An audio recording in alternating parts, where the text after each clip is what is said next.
than any other Emirates. So we just go with Dubai. Yeah. So you jumped to, and then I got the job in Dubai. I want you to sort of take us through that process of getting a job in Dubai. And the reason why I say this is because on the internet, there's a lot of information around getting teaching job in the Asian countries, your Japan, your China, Taiwan. However, in the UAE, the information there is not as much as the information with the Asian countries. So I really want you to take us through that process. Which site did you use? How long did it take as you were applying? How intense were the interviews there? And also just the requirements. Maybe the requirements for the UAE are slightly complex compared to the ones in the Asian countries. That's the only site I knew, and I didn't bother to look out for others, but I just focused on that site. I got a job, got an email, okay, you have an interview. My interview was supposed to be at 3 p.m. South African time. And then after that email and me confirming the time, there was a confirmation email from their side to say, okay, the interview is going to be 5 p.m. Not knowing, and I also did not pick up on the time difference. So in my mind, I thought, oh, so they moved the interview from 3 to 5. So in my mind now, my interview is at 5. 3 o'clock, I'm there looking good in my formal, I'm ready. I'm waiting, nothing. I waited for something like 30 minutes, nothing. Shut off, the laptop sent an email. Hey, I was there waiting for you guys, but you didn't show up. Like, we were there waiting for you, you didn't show up. And that's when I realized it was the confusion of time on my side. And luckily enough, I got a very nice lady, and also I was keen. So I was like, okay, I missed it. However, I would very much like to have the interview.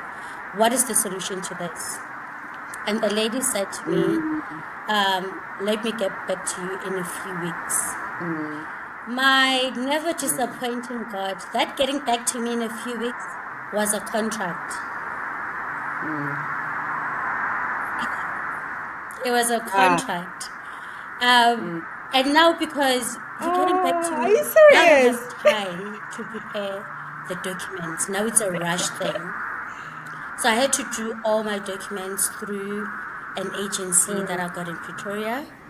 One, I had to get a verification letter from South African qualification authorities. That costed me 2,000 because I was doing it via agency, but you do it yourself, costs very much less. Last time I checked, it was around 114, somewhere there. And from there on, I needed to do an attestation, which costed me above 2,000.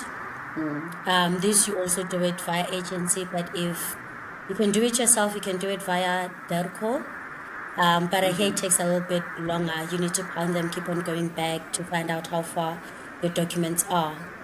After the attestation, you go to the embassy to get the stamp from that particular country. If I were to give advice to somebody who's looking for a job abroad, I'd say 1, make sure your passport is ready. 2, get your verification letter, even if you haven't scored a job, but make sure you have your verification letter, just so when you are ready for the attestation, you know that you don't have to wait for another document. It's already there in your possession, because the attestation depends on the country that you will land a job in, because they differ per country.